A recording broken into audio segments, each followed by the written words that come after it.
Hello and welcome to K2 captain academy. देखो, आज हम लोग जो है ये द्विघात समीकरण था उसका शब्द वाले सवाल बच गया है, ठीक है।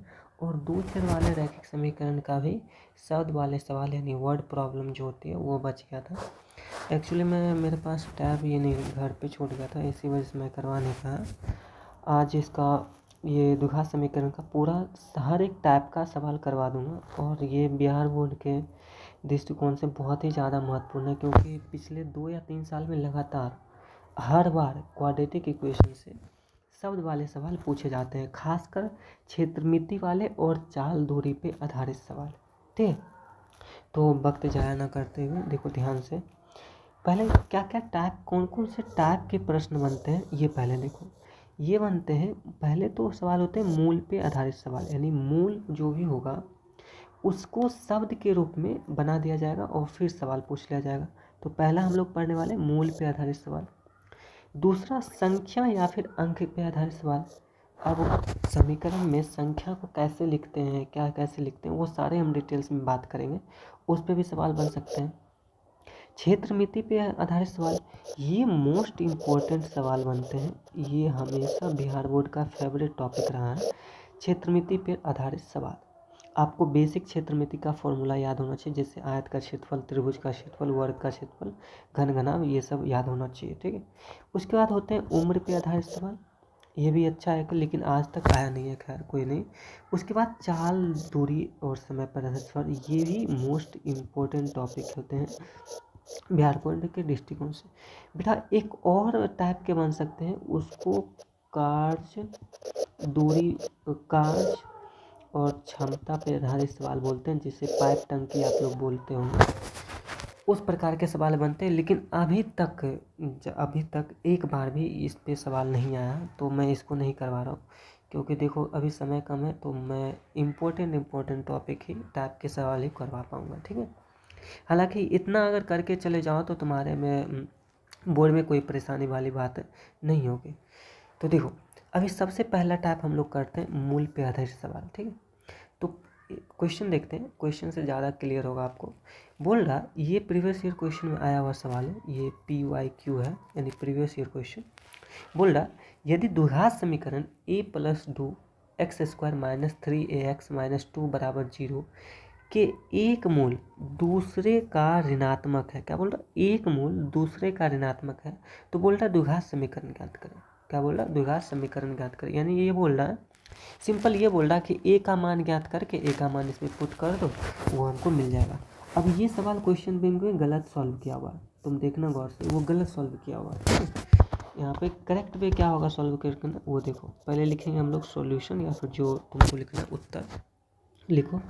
देखो क्या बोल रहा, मान लेते हैं दिया हुआ जो भी दिया हुआ है, दिया हुआ द्विघात समीकरण जो भी है a+2 x² -3ax - 2 = 0, इसका जो मूल मैं मान लेता हूँ, तुम लोग लिख लेना, मूल अल्फ़ा है और दूसरा क्या है बीटा। क्या मैं मान ली, अल्फ़ा है और दूसरा बीटा। तो यहाँ पे क्या बोल रहा कि एक मूल यानी अल्फ़ा जो है किसके बराबर है, दूसरे के ऋणात्मक हो, यानी दूसरे के ऋणात्मक हो, यानी बीटा का जो है, यानी एक मूल अल्फ़ा जो है वो बीटा का ऋणात्मक है, बीटा का क्या है ऋणात्मक है। अब यहाँ पे बहुत बच्चे ये गलती करेंगे कि एक मूल अल्फ़ा तो बीटा का ऋणात्मक माइनस बीटा लिख देंगे, क्या लिख देंगे माइनस बीटा, जो कि गलत हो जाएगा, ये हमेशा ध्यान रखना। ऐसा क्यों मैं बोल रहा हूँ, देखो सिंपल, अगर तुमको बोला जाए एक संख्या जो है दूसरे का ऋणात्मक है, तो मान लो दूसरा संख्या x है, तो पहला संख्या क्या हो जाएगा माइनस का x हो जाएगा। ये बात ध्यान आ रहा है क्या ये बात ध्यान आ रहा है। अगर मान लो पहला मूल, मान लेते हैं दूसरा मूल अल्फ़ा है, अगर दूसरा मूल अल्फ़ा है, 2 मूल होगा, दूसरा मूल अल्फ़ा है, तो पहला मूल क्या होगा वो माइनस का अल्फ़ा होगा। ये सुनो, अरे हाँ या ना, ठीक है।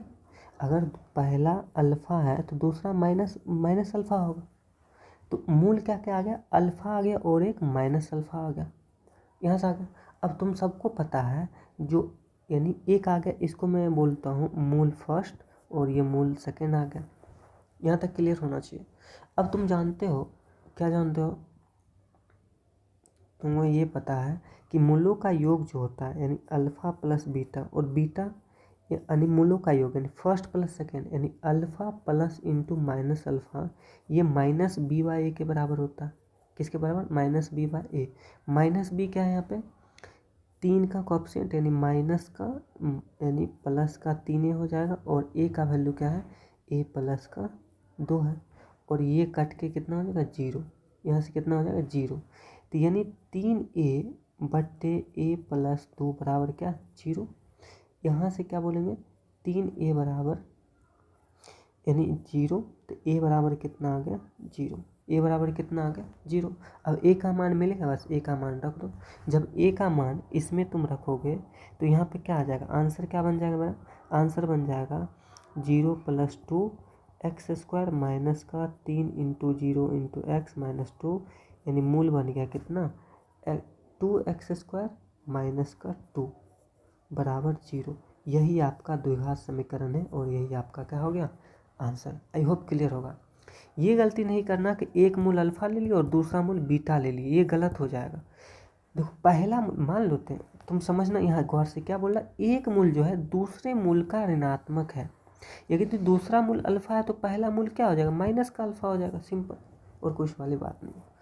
फर्स्ट क्वेश्चन क्लियर हो गया, आई होप। सेकंड क्वेश्चन क्या है, अच्छा मैं 1 मिनट में क्लियर करते जाता हूँ, तो अगर तुम्हें उतारना हो तो तुम उतार लेना बाद में इसकी वीडियो रोक करके, ठीक है। क्या बोल रहा है, ये बोल रहा है मूल ज्ञात करें, ये इतना बराबर 2 है तो एक्स, अच्छा एक चीज़ और, यहाँ पे ये लिखा हुआ है एक्स बराबर एक्स 0 के बराबर नहीं है, तो मूल ज्ञात करें। बहुत सिंपल क्वेश्चन है ये, कोई बहुत ही आसान क्वेश्चन है। कैसे करोगे, सिंपल, ये ऐसा क्वेश्चन मैंने बता भी दिया। देखो कुछ नहीं है, 2x प्लस 1 बट्टे 2x बराबर 2 लिखा हुआ, ठीक है। तो यहाँ से एलसीएम जब लोगे तो यहाँ कितना हो जाएगा 4x स्क्वायर प्लस का 1 बट्टे का कितना 2x बराबर 2, यहाँ से कितना हो जाएगा 4x स्क्वायर प्लस का 1 बराबर, इसको मल्टीप्लाई करोगे तो कितना 4x, यहाँ से ये आ जाएगा 4x स्क्वायर माइनस का 4x प्लस का 1 बराबर 0, ठीक है। यहाँ तक कोई दिक्कत वाली बात नहीं है। अब देखो ये तो सिंपल ये लिखा हुआ ना 2x माइनस 1 का होल स्क्वायर, तुम करके देखना अपना, 4x स्क्वायर माइनस का 2x प्लस का 1, ये लिखा हुआ। तो यहाँ से मूल कितना आ गया 2x minus 1 into 2x minus 1 बराबर 0। तो यहाँ से x का मान कितना आ जाएगा, यहाँ से तुम x का मान निकालोगे तो 2x बराबर 1, तो x बराबर 1/2, तो x बराबर कितना आ गया 1/2 कॉमा 1/2, यही आपका मूल आंसर, ये आपका क्या हो गया आंसर, ठीक है। यहाँ तक कोई दिक्कत नहीं है। तीसरा क्वेश्चन पे चलते हैं। अरे समझ आ रहा होगा, आई होप समझ आ रहा होगा, कोई दिक्कत वाली बात नहीं होगी। अगर तुमने भाषा को समझ लिया तो फिर आसानी हो जाएगी। क्या बोल रहा, तीसरा क्वेश्चन पे चलते हैं। तीसरा क्वेश्चन बोल रहा, मैं सबसे पहले इसको मैं कॉपी कर लेता हूँ, मेरे पास स्पेस नहीं है, इसको मैं कॉपी करके 1 मिनट में कॉपी कर लेता हूँ। अच्छा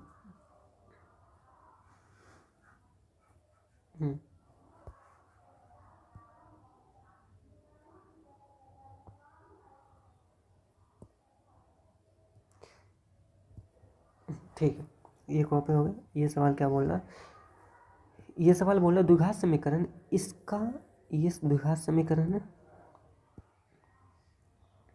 ये एक द्विघात समीकरण है, इसका एक मूल जो है दूसरे मूल का व्युत्क्रम है। क्या बोल रहा है, एक मूल दूसरे मूल का व्युत्क्रम, मतलब बेटा उल्टा होता है, व्युत्क्रम मतलब उल्टा, ठीक है। जैसे मान लो अगर मैं 2 का व्युत्क्रम पूछूँ तुम बोलोगे 1/2। तो मान लेते हैं एक मूल जो है, पहला मूल अल्फा है, तो बताओ दूसरा मूल क्या है, दूसरे का व्युत्क्रम है, तो इसका व्युत्क्रम क्या हो जाएगा 1/अल्फा। तो पहला मूल क्या हो गया अल्फा, दूसरा मूल क्या आ गया 1/अल्फा। तो बोल रहा के का मान ज्ञात करें। सिंपल, देखो जब भी व्युत्क्रम वाली बात करें और के वगैरह का मान बात करें तो हमेशा तुम ध्यान रखना, हमेशा मूलों का गुणनफल निकालो। ऐसा निकालने से क्या होगा, ये दोनों कट के इधर बच जाएगा 1, तो मूलों का गुणनफल क्या होता है, सी बाय ए। सी बाय यानी अचर पद यानी 2k बट्टे ए का मान कितना हो जाएगा, के स्क्वायर प्लस का 1। ठीक है, यहाँ से अल्फा अल्फा कैंसिल, यहाँ से आ गया 1 बराबर 2k बट्टे के स्क्वायर प्लस का 1, क्रॉस मल्टीप्लाई करो तुम तो ये हो जाएगा के स्क्वायर प्लस 1 बराबर 2k को इधर लाओ तो के स्क्वायर माइनस का 2k प्लस का 1 बराबर 0। ये साफ दिख रहा होगा, ये लिखा हुआ के माइनस 1 का होल स्क्वायर बराबर 0। यहाँ से के का वैल्यू क्या आ जाएगा 1,1, तो यही आंसर हो जाएगा। ठीक है, के का वैल्यू क्या आ गया 1। आई होप ये मूलों के आधारित पे सवाल आपसे क्लियर हो गया होगा और ये अच्छा क्वेश्चन बनेगा इस टाइप के क्वेश्चन। ठीक है, अब दूसरा हम लोग दूसरे टाइप पे आते हैं। तुम लोग बोर तो नहीं हो रहे ना, ठीक है, आराम से पढ़ते रहो। देखो दूसरे टाइप का सवाल क्या बन सकते हैं, क्षेत्रमिति पे आधारित सवाल। ठीक है, क्षेत्रमिति पे, इसमें थ्योरी कुछ नहीं है, बस आपको क्या याद होना चाहिए, ये चीज़ क्लियर होना चाहिए कि आयत का क्षेत्रफल क्या होता है। आयत का क्षेत्रफल होता है लंबाई गुना चौड़ाई। पेरीमीटर यानी परिमाप क्या होता है 2 × L + B।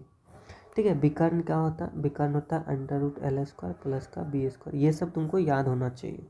ठीक है, हालांकि नहीं याद हो तो मैं क्वेश्चन में क्लियर कर दूंगा। ठीक है, क्षेत्रमिति पे आधारित सवाल, और ये मोस्ट इंपॉर्टेंट सवाल बनता है अगर तुम कोई और टाइप के क्वेश्चन नहीं पढ़ के जा रहे हो, लेकिन इस टाइप के और ये मूल पे आधारित सवाल पढ़ के जरूर जाना। ठीक, इससे हमारे अक्सर सवाल आते रहते हैं। तो क्या बोल रहा है क्षेत्रमिति पे आधारित पहला सवाल क्या है, पहला सवाल बोल रहा है एक आयताकार मैदान, देख आगे, एक आयताकार मैदान का क्षेत्रफल 260 मीटर स्क्वायर है। कितना, 260 मीटर स्क्वायर। बोल रहा उसकी लंबाई 5 मीटर कम और चौड़ाई 2 मीटर अधिक होने पर, क्या बोला, उसकी लंबाई 5 मीटर कम और चौड़ाई 2 मीटर अधिक होने पर वह वर्गाकार हो जाता है। कैसा हो जाता है, वर्गाकार। ठीक है, तो बोला आयताकार मैदान की लंबाई ज्ञात करें। सिंपल क्वेश्चन है, देखो सिंपल। पहले मैं इसको कॉपी करके स्पेस में ले जाता हूँ ताकि मेरे को ज़्यादा जगह मिल सके। ठीक है, ये मैंने करा कॉपी, ये आ गया यहाँ पे। एक मिनट, ये तो गड़बड़ हो गया भाई, ये सारा लेकर आएंगे। एक मिनट मैं कर देता हूँ, एक मिनट।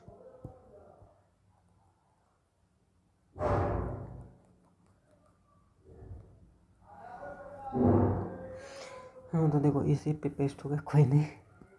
देखो क्या लिखा है, बोल रहा एक आयताकार मैदान का क्षेत्रफल 260। देखो सबसे पहले लंबाई बोल रहा, तो हम लोग मान लेते हैं, माना कि आयताकार मैदान की लंबाई क्या मान लेते हैं, मान लो x, मान लो x मीटर है और चौड़ाई क्या मान लो y मीटर।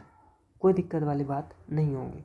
ठीक है, x मीटर और y मीटर है। ठीक है, यहाँ से अब देखो और क्या बोल रहा है, मैदान का क्षेत्रफल कितना है, यानी 260 मीटर स्क्वायर।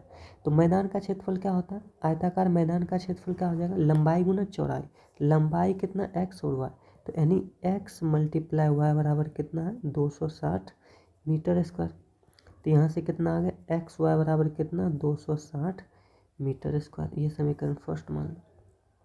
उसके बाद बोल रहा है उसकी लंबाई 5 मीटर कम, यानी लंबाई कितना 5 मीटर कम, यानी x - 5 मीटर और चौड़ाई 20, क्या बोल रहा, चौड़ाई कितना 2 मीटर, 2 मीटर बोल रहा ना, ओरिजिनल क्या था क्वेश्चन भाई, हाँ बोल रहा चौड़ाई 2 मीटर अधिक, तो 2 मीटर अधिक यानी y + 2 मीटर अधिक होने पे वह वर्गाकार हो जाता है।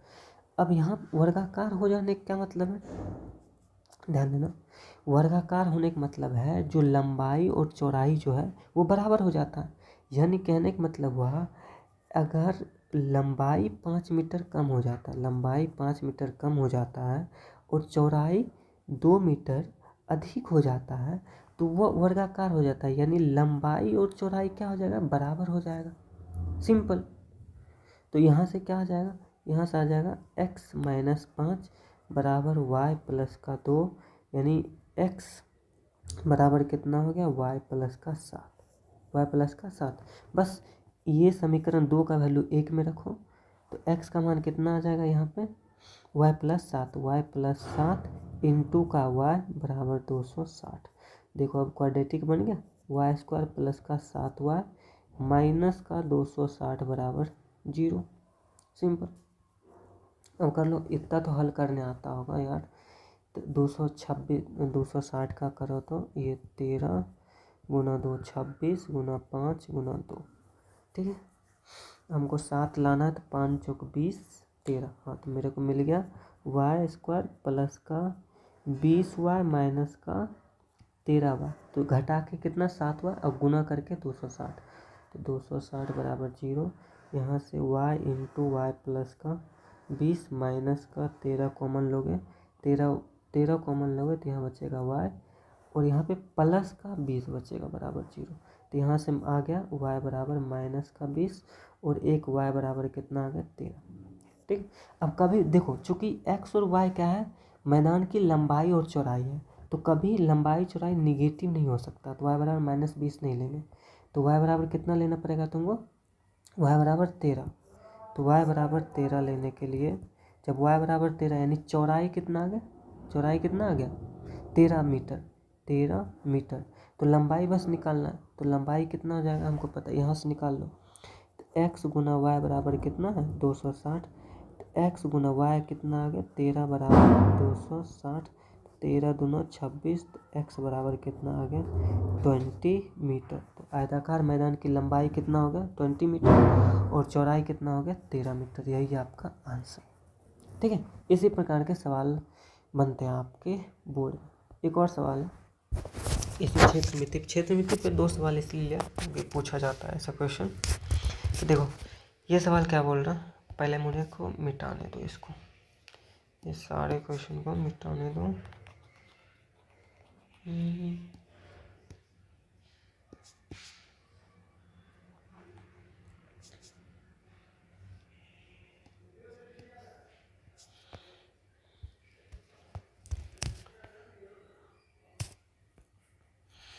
ये सवाल बोल रहा, यदि किसी त्रिभुज की ऊंचाई आधार से दोगुने, बस आपको भाषा समझना, किसी त्रिभुज की ऊंचाई आधार से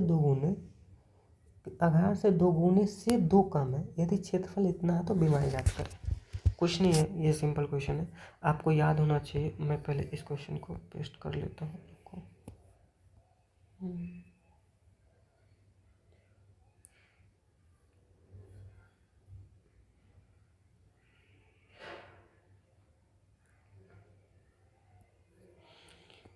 ठीक है, ये आपके पास क्वेश्चन होगा। क्या बोला, किसी त्रिभुज की ऊंचाई आधार से, आपको याद होना चाहिए। देखो त्रिभुज का जो क्षेत्रफल होता है, 1/2 गुने आधार गुना शीर्षलंब बोलो या ऊंचाई बोलो, एक ही बात है, ठीक है। हालांकि ये ऊंचाई लंबवत ऊंचाई होती है त्रिभुज में, कोई दिक्कत नहीं, ये क्षेत्र ज्यामिति जब पढ़ें तब वहाँ पे क्लियर होगा ये बात।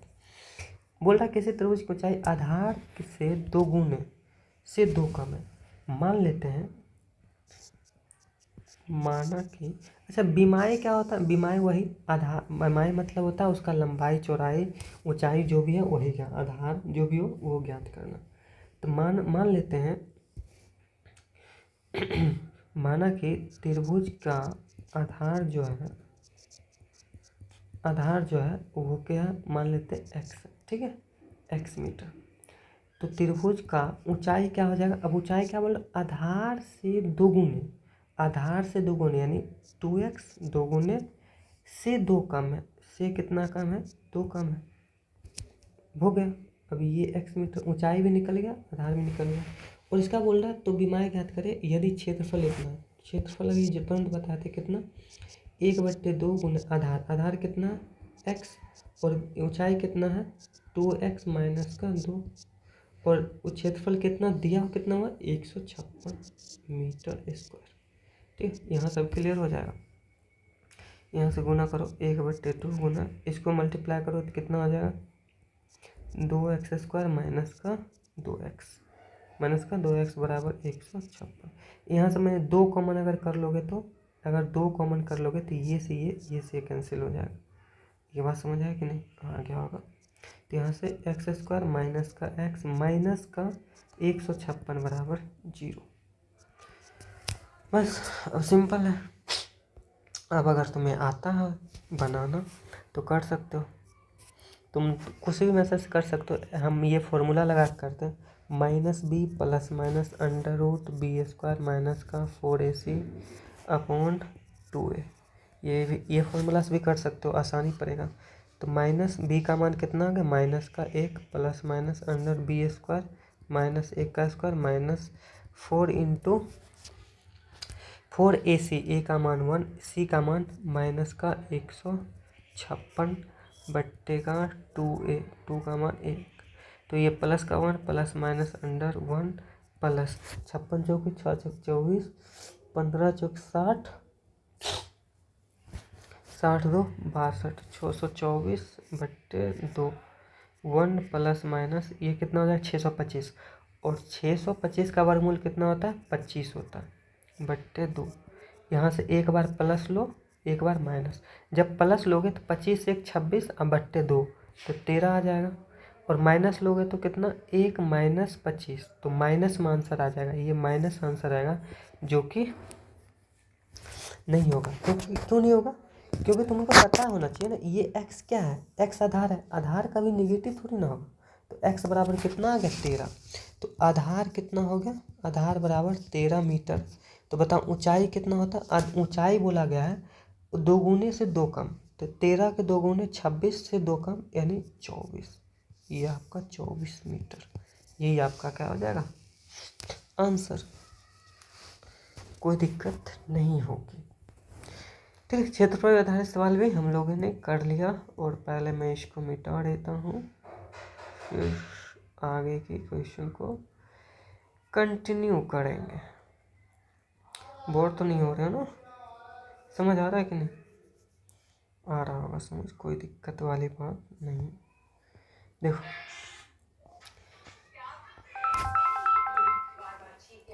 ये सवाल हो गया, क्षेत्रमिति पे वाला सवाल हो गया। अब देखो, अब संख्या पे आधारित सवाल हम लोग कर रहे हैं, ठीक है। इसमें उससे जाने से पहले संख्या समझो। अगर तुमको 2 लगातार संख्या बोला गया है, कोई भी पूर्णांक बोला गया, 2 लगातार पूर्णांक बोला गया हो, तो अगर पहला पूर्णांक x है तो दूसरा पूर्णांक x प्लस 1 होगा हमेशा। क्यों? अगर मान लो पहला पूर्णांक 3 है तो इससे अगला पूर्णांक क्या होगा, 4 ही तो होगा ना। क्या ये बात समझ आ रहा? पूर्णांक बोलो चाहे प्राकृत संख्या बोलो चाहे पूर्ण संख्या बोलो, ये तीनों में यही केस होगा, ठीक है। लेकिन अगर ये बोला जाए कि पहला वास्तविक संख्या 3 है तो दूसरा वास्तविक संख्या 4 होगा, अगला वाला वास्तविक संख्या 4 होगा, ये गलत हो जाएगा, ये बात नहीं होगा, ठीक है। पहला बात। दूसरी बात, अगर मान लो 2 अंक की संख्या बनाना है, मान लो इकाई अंक x है, ये इकाई अंक है और ये दहाई अंक है, ठीक है, y दहाई अंक है, और इससे 2 अंक की संख्या बनाना है, तो 2 अंकों की जो संख्या होगी वो होगी 10y प्लस का x। क्या होगी? 10y प्लस का x, यानी दहाई को 10 से गुना करना है और इकाई को प्लस में x करना। ऐसा क्यों? मान लेते हैं जैसे 24 है, 24 में क्या क्या अंक है, 2 और 4। 4 क्या है इकाई अंक और 2 क्या है दहाई अंक। तो इसको कैसे लिखोगे, तो 2 गुने 10 प्लस का 4, यानी 2 गुने दहाई का अंक, यानी सॉरी 10 गुने दहाई का अंक प्लस का इकाई का अंक, तभी तो ये 24 होगा ना। आगे समझ। इसी प्रकार 3 अंकों की संख्या बनाना है, मान लो x, y और z, ये सैकड़ा अंक, ये दहाई अंक और इकाई अंक, तो क्या बनाओगे 100x प्लस का 10y प्लस का z, ऐसे बनाओगे, ठीक है। आई होप ये क्लियर हो गया होगा। अगर क्लियर हो गया है तो चलते हैं अपने नेक्स्ट क्वेश्चन की ओर। क्या बोल रहा है ये क्वेश्चन? बोल रहा सिंपल क्वेश्चन है, कोई बड़ा बात नहीं है। बोल रहा अच्छा एक चीज़ और, इससे पहले देखो भिन्न क्या होता है, भिन्न होता है एक्स बट्टे वाई, अंश बट्टे हर जो होता है वो भिन्न होता है और कुछ भी नहीं। अगर कहीं भिन्न बोला गया है तो एक्स बट्टे वाई माने।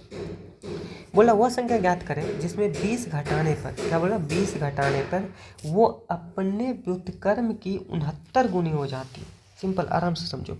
बोल रहा है संख्या, पहले तो मान लेते हैं संख्या, माना कि संख्या जो है वो x है।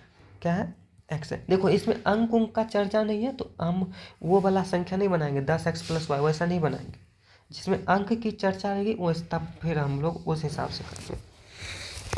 तो क्या बोला, वह संख्या ज्ञात करें जिसमें 20 घटाने पे, यानी 20 घटाने पे, यानी x में से 20 घटाने पे वह अपने व्युत्क्रम की 69 गुनी बन जाती है।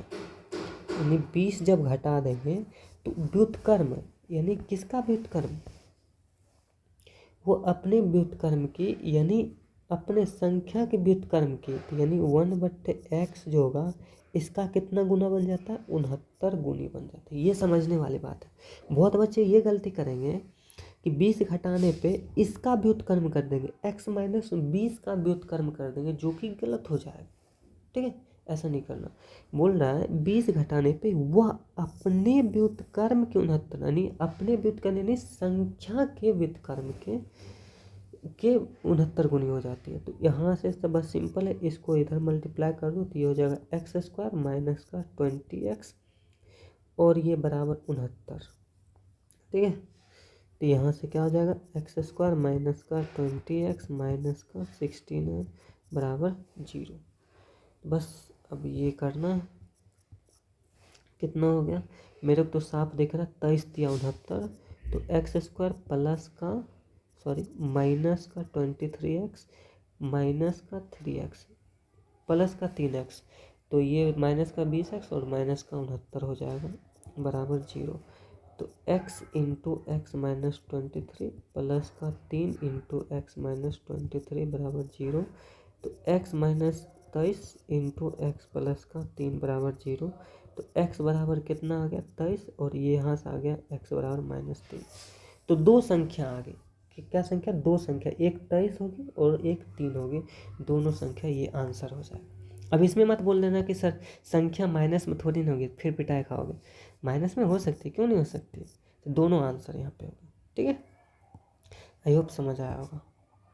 अब देखो, अब हम क्या करेंगे नेक्स्ट क्वेश्चन में, मैं समीकरण बना दूंगा, फिर तुम वो कर लेना, अपना आंसर कर लेना, क्वाड्रेटिक इक्वेशन सॉल्व करके आंसर निकाल। तो देखो नेक्स्ट क्वेश्चन क्या है हमारे पास, ये क्वेश्चन है वह संख्या ज्ञात करें जिस, नहीं ये तो हो गया था, ये है भिन्न वाला, एक से कम उस भिन्न को। देखो एक से कम, पहले ये बात समझो, एक से कम, इसमें बहुत बच्चे गलती करेंगे, इसका यूज है एक से कम मतलब भिन्न क्या हुआ, जैसे मान के चलो भिन्न क्या होता है, x बट्टे वाई, अंश बट्टे, ये अंश होगा और ये क्या होगा, हर होगा। तो अगर हर बड़ा होगा तभी अंश का मान, अगर हर बड़ा होगा अंश से तभी वो भिन्न एक से कम होगा। जैसे 3/4 अगर है तो हर बड़ा है तो इसका मान कितना आएगा, एक से कम आएगा। तो यहाँ पे बोल रहा है, तो मान लेते हैं हम लोग भिन्न जो है वो भिन्न क्या है, x बट्टे वाई है और y > x है, सिंपल। तो बोल रहा है जिसके अंश व हर का योग जो है 10 है, यानी x + y बराबर कितना है 10 है। तो यहाँ से y बराबर कितना हो गया 10 - का x, समीकरण 1। अब बोला तथा उसके व्युत्क्रमों का अंतर, यानी अंश और हर के व्युत्क्रम का अंतर, यानी 1/x और 1/y जो होगा, एक मिनट, 1/y और 1/10 का अंतर जो होगा वो कितना है 40/21। अब बहुत बच्चे गलती इसमें ये कर देंगे कि 1/x - 1/y लिख देंगे, वो गलत हो जाएगा। क्यों गलत हो जाएगा, अब ध्यान से समझना इस बात को। वही बात यहाँ 1/y जो है 1/, यानी अंश 1/y जो है बड़ा है x से, ठीक है, y बड़ा है x से, ठीक है। तो तुम बताओ जब y बड़ा है x से तो 1/y क्या होगा, छोटा होगा 1/x से, यस और नो, है ना। ये बात समझ आना चाहिए, ये बात समझ आना चाहिए तुम्हें। तो इसका अंतर अगर पॉजिटिव है, इसका अंतर अगर पॉजिटिव है तो इसका मतलब क्या हो जाएगा, 1/x माइनस 1/y बराबर कितना होगा, 40/21, ना कि ये होगा। ठीक है, ये बात इसमें समझने वाली बात थी। तो बस अब यहाँ से आसानी से निकल जाएगा। यहाँ से क्या हो जाएगा, 1/x, तो यहाँ पे y का मान रख दो, तो 1/x माइनस 1/10 माइनस का x बराबर 40/21। ठीक है, अब तुम लोग यहाँ से गुना भाग करके जो भी आंसर आएगा वो तुम निकाल लो सकते हो। अब तो यहाँ से आसान हो जाएगा, इतना तो कर ही सकते हो।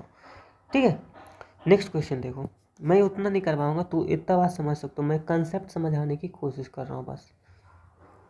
नेक्स्ट क्वेश्चन देखो, बोला 2 अंकों की संख्या, अब आ गया अंक वाला, संख्याओं का योग x है। तो 2 अंकों की संख्या है, तो मान लेते हैं दहाई अंक जो है, दहाई संख्या का दहाई अंक x है और इकाई अंक जो है, इकाई अंक कितना है, y है। तो बताओ संख्या क्या होगी, पहले ये बताओ संख्या क्या होगी। तो दहाई अंक को 10 से गुना करना है सर, और इकाई अंक को जोड़ देना, ये आपका संख्या हो जाएगा। अब बोल रहा है 2 अंकों की संख्या का योग 10 है, तो यानी x प्लस y कितना है, 10 है। तो यहाँ से y का मान कितना हो जाएगा, 10 माइनस का x, ये समीकरण 1। और अंकों का गुणनफल योग से 6 अधिक है, यानी अंकों का जो गुणनफल है x इंटू वाई जो है योग से 6 अधिक है। योग कितना है, 10, तो 6 अधिक कितना हो गया, 16। तो यहाँ से y का मान रखो, तो x इंटू 10 माइनस का x बराबर 16। तो यहाँ से कितना हो गया, 10x माइनस का एक्स स्क्वायर बराबर 16। यहाँ से अगर माइनस मैंने कॉमन कर लिया, पहले इसको इधर ला लो, तो 10x माइनस का एक्स स्क्वायर माइनस का 16 बराबर 0। माइनस कॉमन किया तो एक्स स्क्वायर माइनस का 10x प्लस का 16 बराबर 0। अब तुमने हल करके देखना इसको, जो भी आंसर आएगा, जो भी x का आंसर आएगा, x और y निकाल लेना यहाँ से, और इसमें संख्या में पुट कर देना, वो संख्या हो जाएगा। यहाँ से बस क्वाड्रेटिक समीकरण है, यहाँ से तुम लोग खुद कर लोगे। ठीक है, इतना मैं नहीं करवाऊँगा, क्योंकि मैंने बहुत सारे सवाल करवा दिए हैं क्वाड्रेटिक इक्वेशन सॉल्यूशन पे। ठीक है, अब मोस्ट इम्पोर्टेंट टाइप आ गया चाल दूरी पे समय पर आधारित सवाल। अब इसमें एक ही सूत्र याद रखना है, जो चाल होता है वो दूरी बट्टे समय होता है। क्या होता है, चाल बराबर दूरी बट्टे समय, ये हमेशा यही याद रखना। ठीक है, और कुछ भी याद नहीं करना। तो मैं इसको कॉपी करता हूँ और अगले स्लाइड पे लेके चलता हूँ इस क्वेश्चन को, ताकि मुझे ज़्यादा स्पेस मिले। ठीक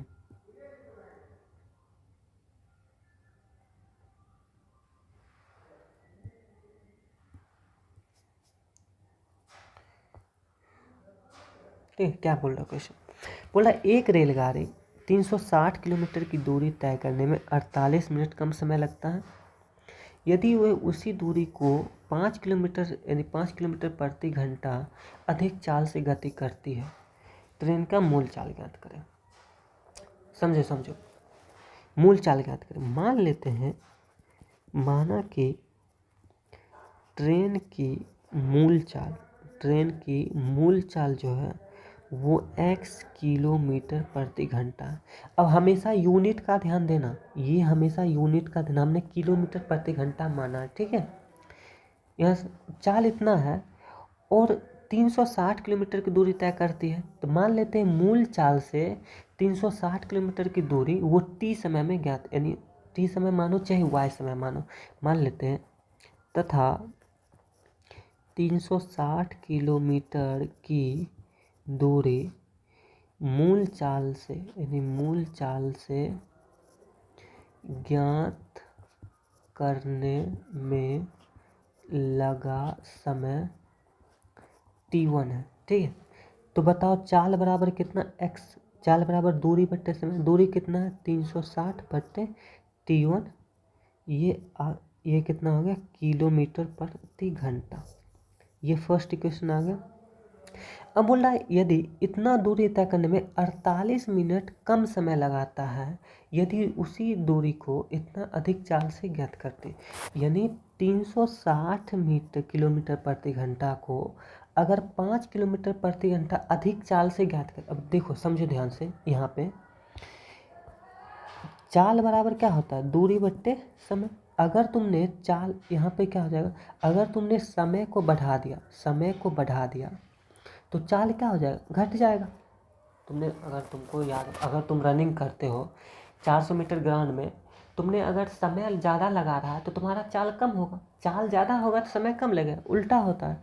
तो यही बोल रहा है, अगर 5 किलोमीटर प्रति घंटा अधिक चाल से तय करती है, यानी मूल चाल कितना था, x था, तो x प्लस अगर 5 किलोमीटर प्रति अधिक होता है तो बोल रहा है उसी दूरी को तय करने में, यानी 360 मीटर दूरी तय करने में मूल समय से, जो उसके पास मूल समय थे उससे कितना कम लगेगा, 48 मिनट कम समय लगेगा। कितना मिनट, 48 मिनट कम। पहले हम लोग सब घंटा में बात करते हैं, तो 48 मिनट को तुमने घंटा में बदला तो 48 बट्टे कितना हो जाएगा, 60 घंटा। तो यहाँ से बढ़ चुका 48, 12 पंच 4, यानी 4/5 घंटा हो जाएगा ये। तो यहाँ से कितना आ गया, 4/5 घंटा। सिंपल, सॉरी एक मिनट, गलत हो गया, एक मिनट। बोला मूल चाल से इतना कम समय लगता है, तो T1 माइनस कितना, 4/5 घंटा। ठीक है, अब सिंपल, अब कुछ भी नहीं है, तुम T1 का मान यहाँ से रख लो, पहले गुना कर लो तुम, पहले तुमने गुना कर लिया, तो यहाँ से x प्लस का 5 इंटू T1 माइनस 4/5 बराबर 360। अब T1 का मान यहाँ से इससे यहाँ से निकालोगे तो T1 बराबर कितना हो जाएगा, 360/x। तो बस उसका मान रख दो, तो x प्लस का 5 360/4/5 बराबर कितना हो गया, 360। सिंपल, अब आसानी हो गया। अच्छा 360/x था, अब तुमने क्या करना, कुछ भी नहीं करना, बस गुना करना। तो x प्लस 5 इंटू इसका एलसीएम कितना हो जाएगा, 5x, ये कितना से गुना हो जाएगा, 5 से, तो 360 गुने 5 माइनस का ये 4x हो जाएगा। ठीक है, बराबर 360। गुना करना ये, अब इसको अच्छे से थोड़ा लिख लेते हैं हम। x प्लस 5 इंटू 36 पंचे कितना हो गया, 0 0 5 53 180 माइनस का 4x बराबर, इसको मैंने इधर गुना कर दिया तो 36 पंचे कितना हो गया, 1800x। ठीक है, ज़्यादा क्लियर है, कोई दिक्कत वाली बात नहीं है। अब यहाँ से क्वाड्रेटिक बन जाएगा, यहाँ से 1800x माइनस का गुना करो इससे 4x² प्लस का 18 पंचे 90 और 9 पे 00 माइनस का 20x बराबर 1800x। ये से ये कैंसिल हो गया, यहाँ से कितना आ गया, माइनस का 4x² माइनस का 20x और प्लस का कितना 9000 बराबर 0। माइनस कॉमन करो तो 4x² माइनस प्लस का 20x माइनस का 90,000 बराबर 0। हाँ, तो कितना हो जाएगा ये, 36। ये तुम अब क्वाड्रेटिक इक्वेशन है, इसको तुम सॉल्व करना, आंसर तुम्हारा आ जाएगा आसानी से, कोई दिक्कत वाली बात नहीं होगी। अब नेक्स्ट क्वेश्चन देखो, ये अच्छा क्वेश्चन होता है, इसका एक मिनट। इस प्रकार के स्थिर जल में, समझो इसका पहले थ्योरी समझो, मैं थ्योरी समझा देता हूँ, उसके बाद तुम क्वेश्चन बना लेना। थ्योरी क्या है, पहले एक देखो, ये मैं सॉल्व ही करवा देता हूँ, तुम लोग बोलोगे हार्ड क्वेश्चन सॉल्व नहीं करवा रहे हो। ठीक है, मैं क्वेश्चन सॉल्व कर रहा था। देखो कुछ नहीं है, तो x बराबर मैं फॉर्मूला लगाता हूँ -b plus minus √b² minus का 4ac/2a। थोड़ा कैलकुलेशन है, इससे भागना नहीं। तो -b कितना हो जाएगा, माइनस का 20 प्लस माइनस b² कितना हो जाएगा, 20 का स्क्वायर 400 माइनस 4 इंटू a कितना हो जाएगा, 4 इंटू, और a कितना हो जाएगा, माइनस का 9000 अपॉन का कितना 2 इंटू 4। ठीक है, हालांकि थोड़ा कम करा जा सकता था कैलकुलेशन को, 4 से डिवाइड में कर देता तो कैलकुलेशन कम हो जाता। मैं कर देता हूँ पहले, वो ज़्यादा अच्छा रहेगा। तुम 4 से अगर डिवाइड कर दिए तो यहाँ पे 4 से अगर तुमने डिवाइड कर दिया तो यहाँ से एक्स स्क्वायर बचेगा, यहाँ से 5x माइनस 4 से करा था 4 दूना 8, कितना हो गया 4 दूना 8, उसके बाद 1 बच गया 4 दूना 8, उसके बाद के फिर कितना बच गया 2, तो 4 पंचे 20, 2250 आ जाएगा बराबर 0। ठीक है, बराबर जी। अब आसानी से हो जाएगा। तो अब ये सूत्र लगाओ तो x बराबर माइनस बी यानी -5 प्लस माइनस बी स्क्वायर, तो बी स्क्वायर कितना हो गया 25 माइनस 4 इंटू ए 1 इंटू माइनस का 2250 बट्टे 2a, 2 का वैल्यू 1, तो -5 प्लस माइनस अंडर ये 25 plus minus into minus plus ये कितना हो जाएगा 0, 5 चौक 20 का 0, 22 चौक 88 और 88 कितना हो गया 2 90, 9000 और बट्टे का 2, ये हो गया -5 प्लस माइनस कितना 90 25 बट्टे का 2। अब 90 25 का वर्गमूल कितना होगा -5 प्लस माइनस 90 25 का वर्गमूल होगा बेटा ये 5 हो गया और ये हो गया 95 बट्टे 2। एक बार प्लस लोगे एक बार माइनस लोगे, तो प्लस लोगे तो 95 और -5 90, 90 बट्टे 2 कितना हो गया 45। एक बार माइनस लोगे तो ये माइनस में आंसर आएगा और चाल और दूरी कभी माइनस में नहीं होगा, तो आंसर कितना आ गया x बराबर 45 किलोमीटर प्रति घंटा। यही आपने क्या माना था ट्रेन की मूल चाल आंसर कितना हो गया 45 किलोमीटर प्रति घंटा। ठीक है, यहाँ से आंसर।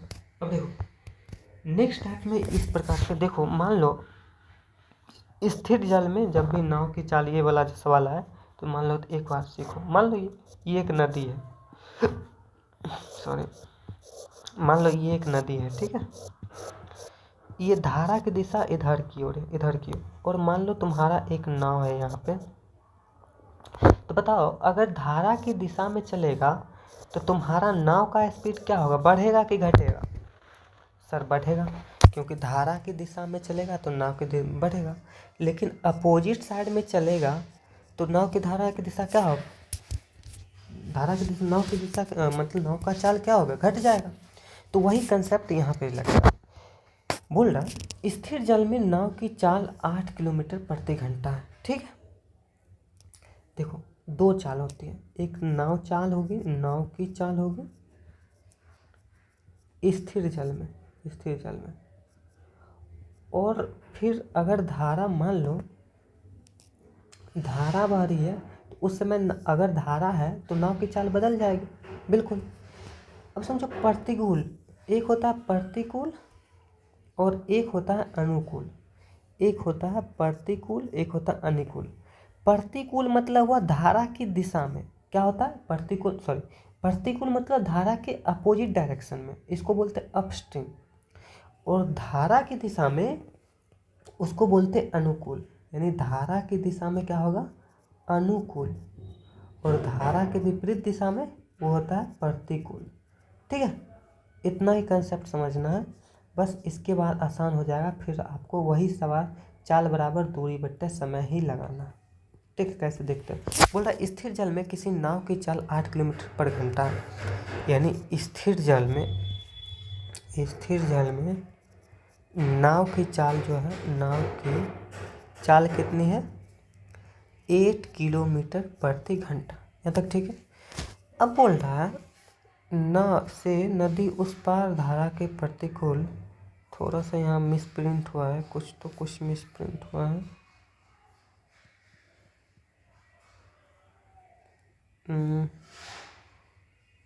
इस नदी के इस किनारे क्या बोल रहा है, तो पढ़ते हैं नदी के उस पार धारा के प्रतिकूल 15 किलोमीटर जाने तथा 22 किलोमीटर आने में समय जो है 5 घंटा लगता है धारा की चाल। अब मान लेते देखो धारा की चाल मान लेते हैं, धारा की चाल यानी नदी में जो बह रही है धारा उसके चाल मान लेते हैं, ये कितना है 8 किलोमीटर प्रति घंटा, ये मान लेते हैं x किलोमीटर प्रति घंटा। अब बोल रहा नदी के उस पार जाने में नदी के उस पार जाने में अब देखो धारा के प्रतिकूल 15 किलोमीटर जाने में, यानी धारा के प्रतिकूल, ये मान लो नदी है और हम इधर आ रहे हैं, इधर से आ रहे हैं, तो प्रतिकूल यानी 15 किलोमीटर जाने में, प्रतिकूल 15 किलोमीटर जाने में क्या होगा, जो स्थिर जल में नाव का चाल था वो धारा की चाल से घट जाएगा, कम हो जाएगा। अरे प्रतिकूल जा रहा है तो घट जाएगा कि नहीं, तो चाल क्या बच जाएगा, x - 8 किलोमीटर प्रति घंटा। ये सुन लो, और कितना दूर, 15 किलोमीटर जाने में, तो मान लेते इसमें समय लगा जाने में t1 समय, ठीक है, समीकरण फर्स्ट। और आने में यानी धारा के दिशा में जाने तथा 22 किलोमीटर आने में लगा समय। अब मान चलो ये जाने में प्रतिकूल, ये मान लो नदी है, जा रहा है तो धारा के प्रतिकूल जा रहा है, और आएगा क्या होगा, धारा के अनुकूल आएगा, तो धारा के अनुकूल आएगा तो क्या हो जाएगा, चाल इसका क्या हो जाएगा, स्थिर जल वाला जुड़ जाएगा, किलोमीटर प्रति घंटा। कितना किलोमीटर, 22 किलोमीटर बट्टे t2, समीकरण 2। अब सिंपल है, t1 अब बोल रहा है लगा समय 5 घंटा है, यानी जाने आने में जो समय लगेगा वो 5 घंटा। सिंपल, t1 यानी t1 + t2 बराबर कितना हो गया, कितना दिया हुआ, 5 घंटा। बस यहाँ से t1 निकालो, यहाँ से आ जाएगा 15 बट्टे x - 8 प्लस यहाँ से आ जाएगा 22 बट्टे x + 8 बराबर कितना हो गया, 5 घंटा। यही समीकरण सॉल्व करो, तुम्हारा मूल आ जाएगा, ठीक है। नेक्स्ट सवाल अब मेरे पे एज पे रिलेटेड सवाल है, और ये वीडियो को बहुत ज़्यादा लंबा बन गया है, तो मैं कभी और करवा दूंगा एज रिलेटेड सब, ठीक है। आई होप अच्छा लगा होगा लेक्चर। अगर तुमने नहीं समझ आया एक बार में तो बार बार रिवाइज करके करो, आ जाएगा समझ, ठीक है। पढ़ते रहो, all the very best, thank you.